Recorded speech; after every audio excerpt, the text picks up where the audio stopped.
안녕하세요. 맹꽁이어서 101번째 시간입니다. 회갑을 맞이하며 제목입니다. 벌써 내가 회갑을 맞이하게 되었다. 다음 주 26일 날이 생일인데 큰아들이 해외 출장이 있어서 오늘 가족들과 함께 한식집에서 밥을 먹었다. 작은 아들이 사역자다 보니까 언제나 돈 쓰는 일은 우리 큰아들 차지가 된다. 큰아들과 우리 선율이 어머니 고마울 뿐이다. 큰아들이 식대와 해외여행 경비로 쓰라며 금일봉을 주었다. 작은 아들은 케이크와 꽃다발을 사왔다. 마음이 담긴 편지와 나비도 마음에 담긴 편지를 가져왔다. 식사 후에 커피숍에 들려서 사진도 찍고 편지도 읽고 가슴 뭉클한 시간을 갖기도 했다. 나비가 아기를 가졌다고 해서 딸기와 키위를 사서 차에 실어주었다. 많은 애들과 살면서 아기까지 가졌으니 편히 쉬지도 못하고 먹고 싶은 것도 마음껏 먹지 못하고 그런 생활을 할 것인데 잘 견디는 걸 보면은 고맙고 애처로운 마음이 든다.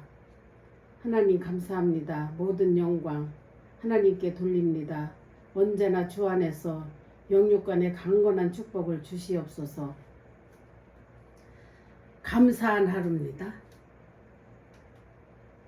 원칙적으로 치자면 오늘이 내 회갑날이다. 아침 운동 끝나고 회원들과 해장국집에 가서 회식을 하고 그리고 오늘은 우리 선율이 엄마 결혼 기념일이다.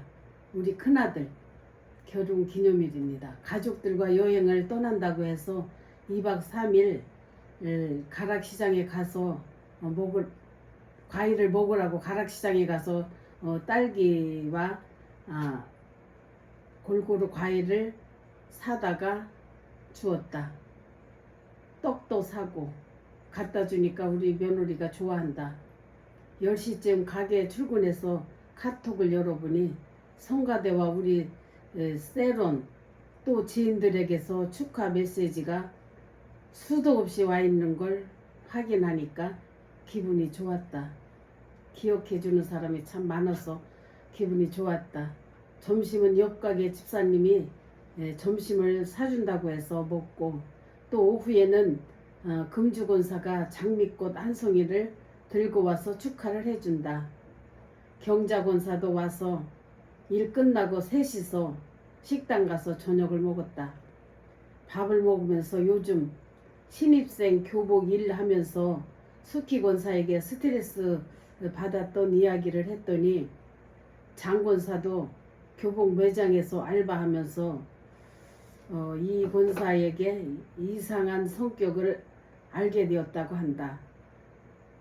그냥 볼 때는 몰랐는데 함께 일을 하다 보니까 성격이 좀 이상하다는 걸 알게 되었다. 자기도 스트레스 많이 받았노라고 말을 한다. 서로가 말을 하고 나니 서로가 조금씩 마음이 편해진 것 같으다. 서로 불편한 마음을 이해해 준다는 게 또 이해해 줄 사람이 있다는 것은 참 감사한 일이다. 2016년 2월달 좋은 일도 힘들어.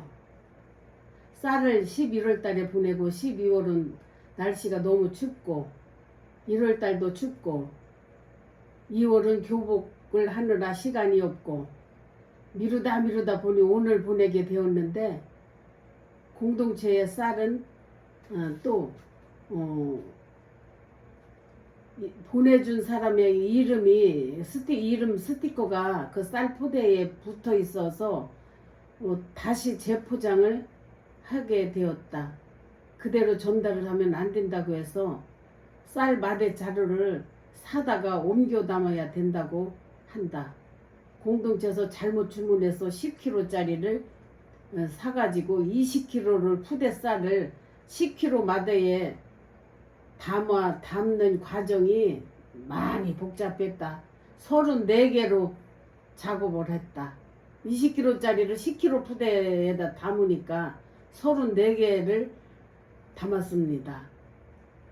택배를 알아보니까 택배는 20kg나 10kg나 개수대로 요금을 받는다고 해서 내가 다시 20kg짜리 마대자로 주문을 해서 다시 10kg로 두 개를 20kg로 만드는 작업을 했다. 아이고 골치 아픈 작업이다. 이렇게 했다 저렇게 했다. 참 택배가 10kg짜리나 20kg짜리나 요금이 똑같다는 겁니다. 그러니까 요금이 배가 되니까는 다시 요금을 절약하기 위해서 10kg로 나눠 담았다가 10kg짜리를 다시 20kg로 만드는 겁니다. 하여간 좋은 일 하기도 이렇게 어려운 일이다. 아침에 작은 아들이 쌀을 싣고 집으로 온다고 하기에 나는 생각해서 맛있는 거 해준다고 떡국을 아들에게 끓여서 준다고 진하게 국물 내고 그렇게 해서 김치 넣고 얼큰하게 떡국을 끓였더니 아들은 맵다고 한다.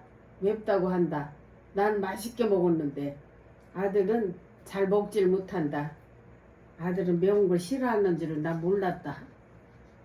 어찌나 속이 상한지 오랫동안 떨어져 살다 보니 아들 식성도 잘 몰랐다. 공동체 보라라는 학생이 있는데 최연소로 서울대 음대를 들어가게 되었단다. 공동체 자랑거리가 생겼다. 그런데 공동체를 떠난다고 한다. 올해 대학교 3학년인데 애들이 감사를 모르고 사는 것 같다면서 그런 점이 아들은 속상하다고 한다. 난 아들에게 위로한다는 말이 거기까지가 보라에게는 끝이었나 보다. 이렇게 말을 해주었다. 평생 데리고 살 수는 없지 않느냐고 했다. 보라도 거기까지면 사회 나가서도 자립할 수 있는 나이가 되었다. 목사님 힘드셨겠다 싶다. 그리고 우리 며느리 나비가 임신을 해서 감사한 일인데 공동체 생활을 힘들어하는 것 같아서 마음이 아프다. 당연히 힘은 든다고 생각은 하지만 각오하고 시집을 왔으니까 3년은 적응 기간이 필요할 것 같다는 생각이 든다. 아들이 돌아갈 때 딸기와 블루베리 또 과자 등을 사서 보냈다. 하나님 우리 나비에게 건강을 주시옵소서. 결혼할 때 결심했던 것을 잘 지키게 해 주시옵소서. 하나님의 따뜻한 관심과 사랑이 필요합니다. 항상 토닥토닥 주님의 손길로 만져 주시옵소서. 2016년 3월 입덧을 할 때니까 얼마나 힘들었겠어요. 집에서 공주처럼 살다가 이렇게 공동체 한 50명과 같이 생활하는 건 정말 쉽지 않습니다. 일요일날 주일 예배를 한 달 만에 드렸다. 교복 일을 하느라 2월달은 계속 교회를 갈 수가 없었다. 오후 예배 대표 기도가 있어서 조용한 장소에 가서 준비를 하려고 지하에서부터 4층까지 빈 공간을 찾아봤으나 빈 공간이 아무 데도 없었다. 화장실에 들어가서 혼자 앉아서 묵상하며 준비를 했다. 오후 예배가 시작되고 경배와 찬양으로 은혜 받고 기도 시간이 되어서 내가 나가서 대표 기도를 드렸다. 예배 끝나고 많은 사람들이 기도에 은혜 받았다고들 해서 화장실에서 조용히 준비한 기도를 하나님께서 들으셨나 보다 이렇게 생각을 했다. 오후 예배 끝나고 우리 장권사가 머리가 아프다고 입이 돌아가서 병원에 입원을 해 있어서 교회 차로 병문안을 갔다. 장권사 얼굴을 보니 정말 입이 약간 돌아가 있다. 깜짝 놀라고 정말 가슴이 아팠다. 신권사 슈퍼셀 리더로서 신권사님에 소속돼 있는 슈퍼셀인데 따뜻이 위로했으며 한 사람씩 돌아가면서 장권사에게 위로의 말을 건네고 기도를 했다. 장권사 몸에 손을 얹고 모두가 합심하여서 병 낫기를 기도했다. 장권사 올해 나이가 63세인데 아들, 딸 하나도 여우지 못하고 제대로 된 직장도 없이 부모 의지하며 살고 있다. 여러 가지를 생각해 보니 걱정이 많았다. 오직 믿는 것은 하나님 뿐이다. 정말 예수 믿는 것이 얼마나 큰 축복인지. 그래도 믿는 사람들이 병문안도 다니고, 믿는 사람들이니까 병문안을 다니지. 금일봉과 위로와 기도로 우리는 함께 돕고 있다. 병문안 갔다가 집에 와보니 6시가 넘었다. 얼마나 피곤한지. 그래도 난 감사하며 편한 밤을 보낼 수 있었다. 바쁜 하루. 오늘은 아침부터 바쁜 하루였다. 아들이 애들 연주복 고칠 거 있다면서 온다고 해서 시장에 가서 딸기와 포도, 토마토, 블루베리 등을 사가지고 왔다. 우리 나비가 아기를 가지고 있는데 지금 입덧을 하는 것 같으다. 주고 싶어서 사왔다. 12시경에 아들이 연주복 50벌을 가지고 가게로 왔다. 단추부터 단, 허리 여러 가지 고칠 것이 많았다. 아들은 옷을 맡기고 가게에서 점심 먹고 돌아가고, 난 종일 손님을 받으면서 연주복을 손보고 6시 반에 셀 예배가 있어서 교회로 가서 예배드리고, 송 집사님 부부가 저녁을 사주셔서 늦은 밤에 너무나 맛있게 먹었다. 우리 누룽지탕인데 국물에 누룽지를 넣고 삶은 죽이 부드럽고 맛있었다. 교회 와서 셀 식구인 황재수 집사님께 쌀 30kg를 전하고 집으로 왔다. 너무 바빴지만 그래도 행복했고 보람있고 감사한 하루를 살아냈다. 모든 영광 주님께 돌립니다. 16년 3월달입니다. 오리털 이불. 생일이 지난 지가 한참 됐는데 가게로 택배가 배달이 왔다. 택배 보낼 사람이 없는데 누가 보냈을까? 아무리 생각해 봤지만 그걸 집히는 데가 없었다. 혹시나 하고 알아보니까 신혜경 집사였다. 내가 쌀을 꾸준히 후원을 하고 있는 집사님이다. 올해 내가 회갑이라고 신경을 썼는 모양이다. 뜯어보니까 오리털로 된 이불인데 아주 좋은 이불이었다. 나는 너무나 감사했다. 지난번 전화 왔을 때 우리 교회 성가대원들에게 내 이름으로 선물을 보낸다고 해서 내가 만류했었다. 요즘 불경기이고 집사님도 살기가 복잡한데 나에 대해서 신경 쓰지 말라고 당부를 했었는데 이렇게 이불을 보내준 것이다. 기분은 좋았지만 어려운 형편에 마음 써준 걸 생각하니 미안한 마음이 앞선다. 신혜경 집사님은 남편이 주의자이면서 음악 일을 하고 사는데 수입이 신통찮아서 보험 일을 하고 있다. 딸이 셋이고 친정엄마를 모시고 6 식구가 어렵게 살고 있다. 음악 공부를 많이 한 분이신데 먹고 사는 데는 지장이 많은 것이다. 그리고 신혜경 집사님은 머리에 종양까지 있다고 한다. 정기적으로 병원을 다니며 오직 하나님만 의지하고 기도로 하루하루 살고 있다. 하나님께서 신혜경 집사님을 치료해 주시고 그 가정에 물질의 축복 주시기를 간절히 기도합니다. 언니 칠순날. 오늘은 우리 언니의 칠순날이다. 며칠 전에 큰아들에게 함께 가자고 했더니 아들 가족들과 함께 갈 수 있어서 고마웠다. 식당은 수락산역에 있는 강강술래였다. 식당에 도착을 하니 손님들이 와 있었다. 조카들이 많이 와서 너무 고맙고 반가웠다. 막내 오빠는 좀 늦게 혼자서 왔다.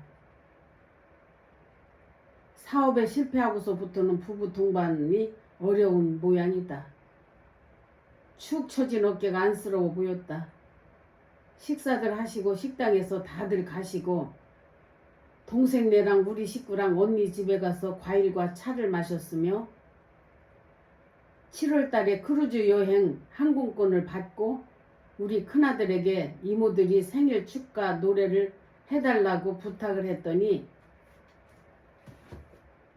우리 큰아들에게 이모들이 엄마 생일 아니 이모의 생일 축하 노래를 한 곡만 불러달라고 부탁을 했습니다. 우리 아들은 어느 정도 뭐 잘하는 노래는 아니지만은 성악을 잘하고 있습니다.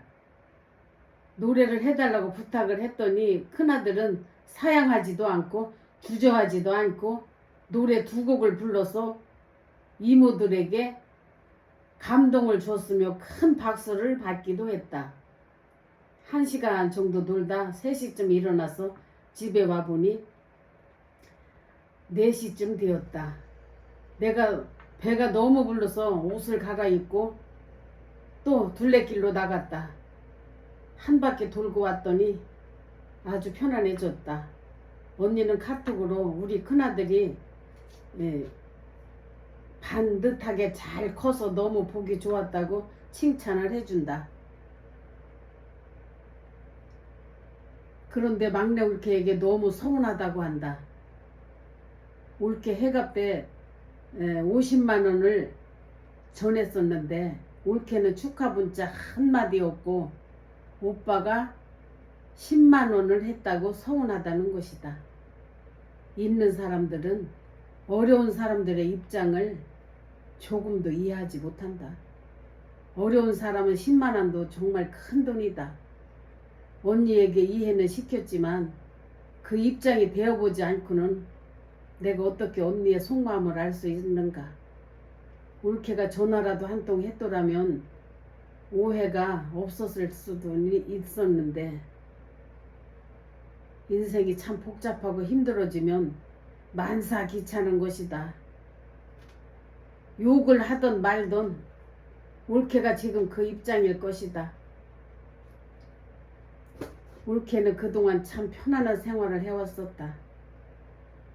그런데 오빠의 실패로 갑자기 경제적인 삶이 어려워진 것이다.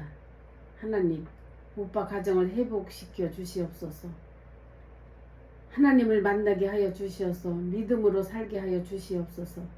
이 땅은 잠시 왔다 가는 세상입니다.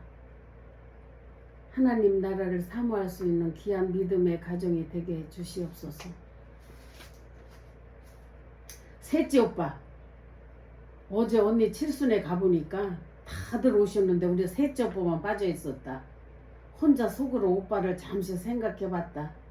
형제가 있어도 왕래하지 않고 사시는 오빠 가정이다. 오빠도 올해 연세가 75세시다.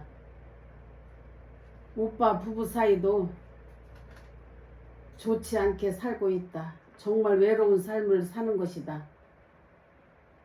오늘 주일 예배 드리고 오후에 시간을 내서 오빠 부부를 초대해서 식사를 했으면 하고 문자를 했더니 오케이 하셔서 내가 오빠 집 앞으로 가서 전화를 했더니 오빠 혼자 내려온다. 올케한테는 비밀로 했다고 한다. 친구 만난다고 했다는 것이다. 동생이 밥을 사드린다는데도 올케와는 비밀로 하는 것이다. 참 아이러니한 일이었다. 지금도 여전히 올케와의 관계가 안 좋다고 한다. 난 맛있는 오리구이를 사드리려고 했지만 둘이서 먹기는 양이 좀 많은 것 같아서 오빠가 횟집에 가자고 해서 횟집으로 갔다. 음식이 나오고 대화를 시작하는데 오빠는 기분이 좋아서 그러는지 너무 큰 목소리로 옛날 얘기를 하시면서 옛날에 서운했던 이야기들을 하신다. 다른 형제들에게 있었던 일, 참 난감한 일이었다. 끝도 없이 하시는데 정말 아차 싶었다. 아, 괜히 내가 오빠를 초대했구나. 나는 기분 좋게 오빠 밥 한 끼를 사드리려고 했던 건데 내 생각과는 완전히 빗나간 것이다. 언니 칠순 때 연락을 안 했다고 서운해서 잠도 못 주무셨다고 한다. 오빠와 칠순을 맞은 언니는 성격이 비슷합니다. 자기와 코드가 맞지 않으면 절대 막내를 하지 않는 성격입니다. 이련이가 가끔 광기를 부려서 오빠가 중재하고 있다는 이야기, 또 용돈 이야기, 국민연금 15만 원을 받고 이련이가 15만 원을 주고 올케가 10만 원을 준다고 하는데, 올케 몰래 컴퓨터 바둑 회원 관리를 하시면서 산다고 한다. 그리고 거기서 총무 일을 맡아서 하는데 회원들이 4,000명이라고 한다. 월회비 2,000원씩을 받아 쓰신다고 한다. 4,000명이 2,000원씩을 내면 그것도 상당한 액수가 된다. 대단한 소식이고 뉴스였다. 오빠는 평생 회사 다니면서 월급을 올케한테 바치고 살았다. 퇴직금도 올케한테 다 바쳤다. 막상 퇴직을 하고 나니 용돈을 한 달에 10만 원을 가지고 쓰라는 것이다.